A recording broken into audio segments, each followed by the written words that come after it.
എല്ലാവർക്കും നമസ്കാരം.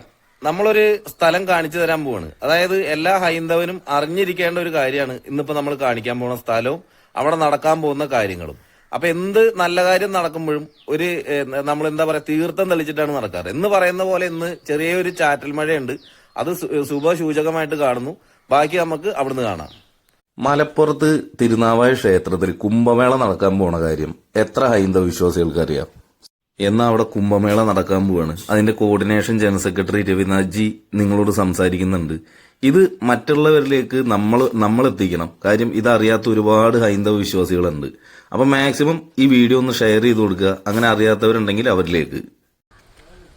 ദക്ഷിണ ഭാരതത്തിലെ ഏക നദീ ഉത്സവവും ഭാരതത്തിലെ ചിരപുരാതനമായ ഉത്സവമായിരുന്നു തിരുനാവായ ത്രിമൂർത്തി സ്നാനഘട്ടിൽ നടന്നു പോന്നിരുന്ന മാഘമക മഹോത്സവം. മാഘമക മഹോത്സവത്തിന്റെ ഉൽപ്പത്തിയെക്കുറിച്ചിട്ടും അതിന്റെ ഐതിഹ്യത്തെക്കുറിച്ചും ചിന്തിക്കുകയാണെങ്കിൽ പരശുരാമ കാലത്തോളം പഴക്കം ചെന്ന ഐതിഹ്യമാണ്, വിശ്വാസങ്ങളാണ് ഇതുമായി ബന്ധപ്പെട്ട് നിലനിന്നു പോരുന്നതും. ചരിത്രവും വിശ്വാസവും ഇതുപോലെ ഇഴപിരിയാനാവാത്ത വിധത്തിൽ ബന്ധപ്പെട്ട് കിടക്കുന്ന ഉത്സവങ്ങൾ വളരെ അപൂർവമാണ്. കേരളത്തെ സംബന്ധിച്ചിടത്തോളം ഈ ഒരു ഉത്സവത്തിന്റെ ആവിർഭാവം എന്ന് പറയുന്നത് ബ്രഹ്മദേവൻ ത്രിമൂർത്തി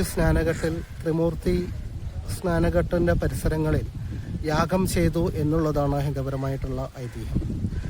കേരളത്തിന്റെ അഭിവൃദ്ധിക്കായിട്ട് യാഗം ആരംഭിക്കുകയും യാഗം ഒന്നോ രണ്ടോ തവണ മുടങ്ങിപ്പോവുകയും പിന്നീട് ആ യാഗം നടക്കുകയും ചെയ്യുകയാണ് ഉണ്ടായത്. ഇന്ന് തവനൂർ എന്ന് പറയപ്പെടുന്ന പഴയ താപസന്നൂരിന്റെ പരിസര ഏരിയകളിലാണ് ഈ യാഗം നടന്നത് എന്നുള്ളതാണ്. ഈ യാഗത്തിന്റെ ഫലമായിട്ട് കേരളത്തിലെ കേവലം 3 ജില്ലകളിൽ കൂടി മാത്രം ഒഴുകിക്കൊണ്ടിരുന്ന ഈ നിള നദിക്ക് പ്രതീജി പേരാറ് എന്ന് മാത്രം പേരിൽ അറിയപ്പെട്ടിരുന്ന ഈ നിളാനദി പിന്നീട് ഭാരതപ്പുഴ എന്ന പേരിലേക്ക് അറിയപ്പെടാൻ തുടങ്ങി എന്നുള്ളതാണ്. എങ്ങനെയാണ് കേരളത്തിലെ ഈ 3 ജില്ലകളിൽ കൂടി മാത്രം ഒഴുകുന്ന പുഴ ഭാരതപ്പുഴയായി മാറിയത്? അത് ഈ യാഗത്തിന്റെ ഫലമായിട്ട് ഈ പുഴയിലുണ്ടായി സപ്തനദികളുടെ പ്രവാഹമുണ്ടായി എന്നുള്ളതാണ്. ഒരു മാഘമാസക്കാലത്താണ് ഇത്തരത്തിലുള്ള യാഗം നടന്നതും ഇതിന്റെ ഫലമായിട്ട് ഈ പുണ്യനദി ഗംഗാ, സരസ്വതി, നർമ്മദ, സിന്ധു തുടങ്ങിയിട്ടുള്ള പുണ്യനദികളുടെ പ്രവാഹത്താൽ പുണ്യസംഗീതമായി പുണ്യതീർത്ഥമായിട്ട് മാറി എന്നുള്ളതാണ്. അപ്പൊ ഈ ഒരു സവിശേഷത സജ്ജനങ്ങളോടും ഹൈന്ദവ സമാജത്തിനോടും ഉപദേശിക്കുന്നതും നിർദ്ദേശിക്കുന്നതും ഒരു ആഘോഷമായിട്ട് ഈ പുഴയെ ആരാധിക്കണമെന്ന് ആവശ്യപ്പെടുന്നതും പരശുരാമൻ ആണെന്നാണ് വിശ്വാസവും ചരിത്രപരമായിട്ടുള്ള കണ്ടെത്തലുകളും. ഇതേ തുടർന്നാണ് എല്ലാ വർഷങ്ങളിലും 28 ദിവസത്തോളം നീണ്ടു നിൽക്കുന്ന വിധത്തിൽ മാഘമാസത്തിൽ മകം നക്ഷത്രത്തിൽ അവസാനിക്കുന്ന വിധത്തിലുള്ള ഉത്സവങ്ങളായിട്ട് ഈ പുഴയുടെ കരയിൽ നടന്നു പോന്നിരുന്നത്. പുരാതന കാലം മുതൽ നടന്നു പോന്നിരുന്ന ഈ ഉത്സവം പിന്നീട് വൈദേശിക ആക്രമണങ്ങളും മുഗൾ ആക്രമണങ്ങളും വന്നതോട് കൂടിയിട്ടാണ് നിലച്ചു പോയത് എന്നുള്ളതാണ് ചരിത്രപരമായിട്ടുള്ള കണ്ടെത്തൽ. എന്നാൽ ഇത്തരത്തിൽ ആഘോഷിച്ചു പോന്നിരുന്ന ഈ ഉത്സവം പിന്നീട് വലിയ തരത്തിലുള്ള ഹൈന്ദവ സമ്മേളനങ്ങളിലേക്കും സന്യാസ സംഗമങ്ങളിലേക്കും സത്സംഗങ്ങളിലേക്കും മാറി എന്നുള്ളതാണ്. സ്വാഭാവികമായിട്ടും അതോടനുബന്ധിച്ച് ഇവിടെ വ്യാപാരങ്ങളും വാണിജ്യങ്ങളും മറ്റെല്ലാ വിധത്തിലുള്ള ജനസഞ്ചയങ്ങൾക്ക് ഉപയുക്തമായിട്ടുള്ള കാര്യപദ്ധതികളും എല്ലാം വരികയും അതേ തുടർന്ന് ഈ ഒരു ഉത്സവത്തിന്റെ നടത്തിപ്പുമായി ബന്ധപ്പെട്ട നിരവധി തർക്കങ്ങളും മറ്റും നാട്ടുരാജാക്കന്മാരുടെ കാലത്ത് ഉടലെടുക്കുകയും ചെയ്തു. ഇതിനെ തുടർന്ന് വള്ളുവ കോനാതരിൽ നിന്ന് സാമൂതിരി ഈ ഒരു ഉത്സവത്തിന്റെ നടത്തിപ്പ് ഏറ്റെടുക്കുന്നത് കൂടിയിട്ടാണ് ഇന്ന് വരെ തുടർന്ന് പോന്നിട്ടുള്ള ഈ മാഘമക മഹോത്സവത്തിന്റെ ചരിത്രം പിന്നീട് ഇന്ന് കാണുന്ന രീതിയിലേക്ക്, അല്ലെങ്കിൽ ഇന്ന് ഒരു വിഭാഗം അല്ലെങ്കിൽ ബഹുഭൂരിപക്ഷം ധരിച്ചു വെച്ചിരിക്കുന്ന രീതിയിലേക്ക് മാമാങ്കം എന്നാൽ വെറും യുദ്ധത്തിന്റെയും ചാവേർ ആക്രമണത്തിന്റെയും ചോരക്കറ വീണ ഒരു സമ്മേളനം അല്ലെങ്കിൽ ഒരു തരത്തിലുള്ള ഉത്സവമാണ് എന്നുള്ള രീതിയിലേക്ക് വ്യാഖ്യാനിക്കപ്പെടുന്നത്. എന്നാൽ യഥാർത്ഥത്തിൽ മാഘമകം എന്നുള്ള രീതിയിൽ നടന്നു പോന്നിരുന്നത് ഭാരതത്തിന്റെ സനാതനപരമായിട്ടുള്ള ഏറ്റവും ഉന്നതമായിട്ടുള്ള സവിശേഷപരമായിട്ടുള്ള ഒരു ഉത്സവമായിരുന്നു എന്നുള്ളതാണ് വസ്തുത. ഈ കാര്യം 271 വർഷങ്ങൾക്ക് മുമ്പ് നിലച്ചു പോയിട്ടുള്ള ഈ ഒരു ഉത്സവം 2016 കേവലം കുറച്ച് ആളുകളുടെ സജ്ജനങ്ങളായിട്ടുള്ള കുറച്ച് ആളുകളുടെ നേതൃത്വത്തിൽ ഇത് പുനരാരംഭിക്കുകയുണ്ടായി.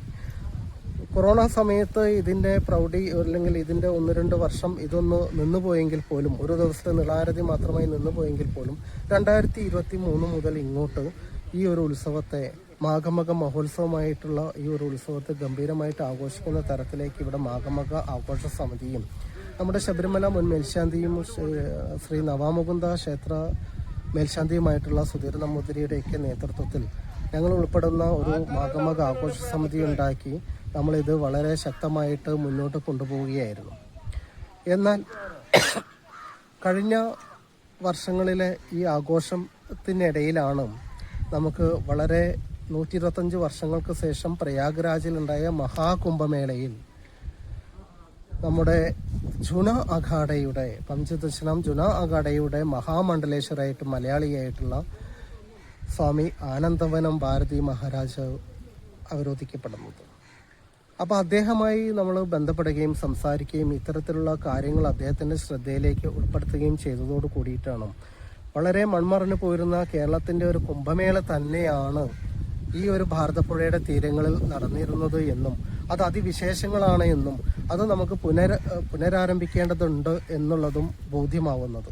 അപ്പോൾ നമ്മൾ അറിഞ്ഞോ അറിയാതെയോ തുടർന്നു പോന്നിട്ടുള്ള ഈ ഒരു പദ്ധതി തന്നെയാണ്, ഈ ഒരു ഉത്സവം തന്നെയാണ് യഥാർത്ഥത്തിൽ മുൻകാലങ്ങളിൽ നടന്നു പോന്നിരുന്നത് എന്നുള്ളതാണ്.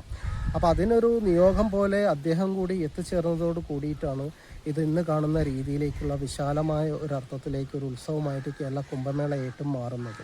നമുക്കറിയാം ഈ തിരുനാവായയുടെ ഒരു പ്രത്യേകത, തിരുനാവായ ത്രിമൂർത്തി സ്നാനഘട്ടാണ്. ത്രിമൂർത്തി ദേവന്മാർ കുടികൊള്ളുന്ന ഒരു പ്രത്യേക ഒരു സവിശേഷമായ ഭൂമിയാണ് തിരുനാവായ. ഒരു ഭാഗത്ത് മഹാദേവനും ബ്രഹ്മദേവനും കുടികൊള്ളുന്ന 2 ക്ഷേത്രങ്ങൾ, അക്കേക്കരയിൽ അടുത്ത കരയിൽ നവാമുകുന്ദനായിട്ടുള്ള മഹാവിഷ്ണുവും കുടികൊള്ളുന്നു. അതിന് മധ്യത്തിലൂടെ ഭാരതപ്പുഴ ഒഴുകുന്നു. ഭാരതപ്പുഴ നമുക്കറിയാം പരാശക്തിയുടെ ഭാവമാണ്, പരാശക്തിയുടെ ഉറവിടമാണ്. അപ്പോൾ ഇത്രത്തോളം ശക്തി ദുർഗമായിട്ടുള്ള, ഇത്രത്തോളം വളരെ പ്രാധാന്യമായിട്ടുള്ള ഒരു സ്ഥലം ഒരുപക്ഷെ ഭാരതത്തിൽ തന്നെ അപൂർവമാണ്, ഒരുപക്ഷെ ഭാരതത്തിൽ തന്നെ ഇല്ല എന്ന് നമുക്ക് പറയേണ്ടി വരും. അപ്പോൾ ഇവിടെ നടക്കുന്ന പൂജാതി ഹോമങ്ങൾക്കും യാഗങ്ങൾക്കും അതിൻ്റേതായ പ്രത്യേകതകളുണ്ടെന്ന് മനസ്സിലാക്കിയതോട് കൂടിയിട്ടാണ് ഇതൊരു കേരള കുംഭമേള എന്നുള്ള രീതിയിലേക്ക് മാറുന്നത്. ജനുവരി 18 മുതൽ ഫെബ്രുവരി 3 വരെയാണ് ഇത്തവണത്തെ നമ്മുടെ ഉത്സവം നമ്മൾ ചാർട്ട് ചെയ്തിരിക്കുന്നത്. ജനുവരി 18 മുതൽ നമ്മൾ ഇത് ആരംഭിക്കുന്നത് കൂടിയിട്ട് വ്യത്യസ്തമായിട്ടുള്ള 3 പൂജാവിധാനങ്ങളുടെ സമ്പ്രദായത്തിലാണ് നമ്മൾ ഈ കാര്യങ്ങളെല്ലാം ചെയ്യുന്നത്. നമുക്ക് ആദ്യമായിട്ട് പിതൃയാനം എന്നുള്ള സമ്പ്രദായത്തിലുള്ള കാര്യങ്ങൾ നടക്കും. പിന്നീട് ദേവയാനം എന്നുള്ള കാര്യപദ്ധതിയിലുള്ള പൂജാക്രമങ്ങൾ നമ്മൾ നടക്കുന്നു. ഇതിനെല്ലാം അപ്പുറത്ത് പിതൃയാനത്തിനും ദേവയാനത്തിനും അപ്പുറത്തേക്ക് നമുക്ക് യതിപൂജ അല്ലെങ്കിൽ ഋഷിയജ്ഞം എന്നുള്ള രീതിയിലുള്ള കാര്യങ്ങളും നടത്തിക്കൊണ്ടാണ് ഈ ഒരു 10-16 ദിവസത്തോളം നീണ്ടു നിൽക്കുന്ന രീതിയിലുള്ള ഈ പദ്ധതികൾ ആവിഷ്കരിച്ചിട്ടുണ്ട്. ഇതിൽ മറ്റൊരു ഏറ്റവും വലിയൊരു സവിശേഷത എന്ന് പറയുന്നത് ഈ പൂജാവിധാനങ്ങൾക്കെല്ലാം നേതൃത്വം കൊടുക്കുന്നത് എല്ലാതരം സമ്പ്രദായങ്ങളിലും പെട്ടിട്ടുള്ള ആചാര്യന്മാരുടെ നേതൃത്വത്തിലാണ് എന്നുള്ളതാണ്. ഒരു പക്ഷേ അത് കേരളത്തിലോ ആദ്യമായിട്ടായിരിക്കും ഇത്തരത്തിലെ വിവിധ സമ്പ്രദായത്തിൽപ്പെട്ട ആചാര്യന്മാരുടെ നേതൃത്വത്തിലുള്ള പൂജാ സമ്പ്രദായങ്ങൾ ഒരു ഉത്സവത്തോടനുബന്ധിച്ച് ഒരു ആഘോഷത്തിൻ്റെ ഭാഗമായി നടക്കുന്നു എന്നുള്ളതാണ്. പിതൃയാനത്തിൽ തന്നെ നമുക്ക് കൗളാചാരപ്രകാരമുള്ള പിതൃകർമ്മങ്ങൾ നടക്കുന്നു, അതുപോലെ ശ്മശാനക്രിയ നടക്കുന്നു, അതുപോലെ വൈദിക സമ്പ്രദായത്തിലുള്ള യാഗങ്ങൾ, പിതൃയാന പൂജകൾ നടക്കുന്നു. ഇത്തരത്തിലാണ് നമ്മൾ ഇവിടുത്തെ പദ്ധതികൾ ആവിഷ്കരിച്ചിട്ടുള്ളത്. അതുകൂടാതെ നമുക്ക് ഈ ദിവസങ്ങളിൽ എല്ലാം സവിശേഷമായിട്ടുള്ള ഒരു സ്നാനം ചെയ്യാനുള്ള കാര്യങ്ങൾ നമ്മൾ ചെയ്തു വരുന്നുണ്ട്. അതുപോലെ ഇവിടെ നാഗപൂജ നടക്കുന്നുണ്ട്. അതുപോലെ നമുക്ക് തൈപ്പൂയം ആഘോഷിക്കപ്പെടുന്നുണ്ട്. ഇതെല്ലാം ഇവിടെ പിൽക്കാലങ്ങളിൽ ആഘോഷിച്ചു പോന്നിരുന്ന ഉത്സവങ്ങളെ നമ്മൾ പുനരാവിഷ്കരിക്കുന്നു എന്ന് മാത്രമേ ഉള്ളൂ. അപ്പോൾ ഇത്തരത്തിലുള്ള ദിവസങ്ങളിൽ ഇതിനെല്ലാം പുറമേയായിട്ട് നമുക്കെല്ലാം അറിയാം ഗംഗാ ആരതി. അപ്പം ഗംഗാ ആരതി കാശിയിൽ ആരാണോ ചെയ്തു വരുന്നത് അതേ സമ്പ്രദായത്തിൽ അതേ ടീമിനെ വന്നിട്ട് നമ്മുടെ ഭാരതപ്പുഴയിലെ ഈ എല്ലാ ദിവസങ്ങളിലും നിളാ ആരതി അസ്തമയ സമയത്ത് നടക്കുന്നു എന്നുള്ളൊരു പ്രത്യേകത കൂടി ഇവിടെയുണ്ട്. അപ്പോൾ കാശിയിലെല്ലാം പോയിട്ട് നിളാരതി കാണാൻ സാധിക്കാത്തവർക്ക് അല്ലെങ്കിൽ ഗംഗാരതി കാണാൻ സാധിക്കാത്തവർക്ക് അതേ സമ്പ്രദായത്തിലുള്ള നിളാരതി ഇവിടെ ഒരുക്കിയിട്ടുണ്ട് എന്നുള്ളതാണ്. അതുകൂടാതെ എല്ലാ ദിവസവും രാവിലെ അതാത് ദിവസങ്ങളിൽ ഉണ്ടായിരിക്കുന്ന സന്യാസി സമൂഹത്തിന്റെയും ആചാര്യന്മാരുടെയും നേതൃത്വത്തിൽ എല്ലാ ദിവസവും ഉദയ സമയത്ത് ഇവിടെ നിളാസ്നാനം നടക്കുന്നുണ്ട്. അതിലും പങ്കെടുക്കാവുന്നതാണ്. ഇത് കൂടാതെ ഏത് ഇവിടെ വരുന്ന ഭക്തർക്കും ഹൈന്ദവവിശ്വാസികളായിട്ടുള്ള ആളുകൾക്കും സനാതന ധർമ്മികൾക്കുമായിട്ടുള്ള ആളുകൾക്ക് ഏത് സമയത്തും പുഴയിൽ സ്നാനം ചെയ്യാനുള്ള അവസരങ്ങളുണ്ട്. സ്നാനം ചെയ്യുക, നിളാരതി നടത്തുക എന്നുള്ളതാണ് ഏറ്റവും പ്രധാനപ്പെട്ട കാര്യമായിട്ട് കാണുന്നത്. അവസാന ദിവസം അമൃത സ്നാനമായിട്ട് നടക്കുന്നുണ്ട്. ഇത് കൂടാതെ വിവിധ തരത്തിലുള്ള അർച്ചനകളും വിവിധ തരത്തിലുള്ള ഭജനകളും വിവിധ തരത്തിലുള്ള ആധ്യാത്മിക സമർപ്പണങ്ങളും ആധ്യാത്മിക സങ്കേതങ്ങളുടെ കൂട്ടായ്മകളുടെ എല്ലാ നേതൃത്വത്തിൽ വിവിധ സത്സംഗങ്ങളും എല്ലാം ഇവിടെ നടക്കുന്നുണ്ട്. അപ്പം ഇത്തരത്തിൽ സനാതനപരമായിട്ടുള്ള ഒരു ധർമ്മത്തിന്റെ ഒരു വീണ്ടെടുക്കലിന് സാക്ഷിയാകുന്ന ഈ ഒരു കാര്യത്തിലേക്ക്, മഹാമാഘ മഹോത്സവത്തിലേക്ക്, ഈ കേരള കുംഭമേളയുടെ ഉയർത്തെഴുന്നേൽപ്പിനായിട്ട് പരിശ്രമിക്കുന്ന ഈ ഒരു സത്സംഗ വേദിയിലേക്ക്, ഈ യജ്ഞവേദിയിലേക്ക് മുഴുവൻ ആളുകളെയും സവിനയം ക്ഷണിക്കുകയാണ്. മഹാകുംഭമേളയായിട്ട് 2028 നമ്മൾ ഇവിടെ ഉദ്ദേശിക്കുന്നത്. ഇത്തവണ നമ്മൾ മാഘമേളയായിട്ട് കുംഭമേളയുടെ വാർഷിക രൂപം എന്നുള്ള രീതിയിലാണ് ആഘോഷിക്കുന്നത്. എല്ലാ സജ്ജനങ്ങളുടെയും സാന്നിധ്യവും സഹായ സഹകരണവും ഈ ഒരു ധന്യവേദിയിലേക്ക് ഉണ്ടായിരിക്കണമെന്ന് മാത്രം വിനീതമായി അഭ്യർത്ഥിക്കുകയാണ്.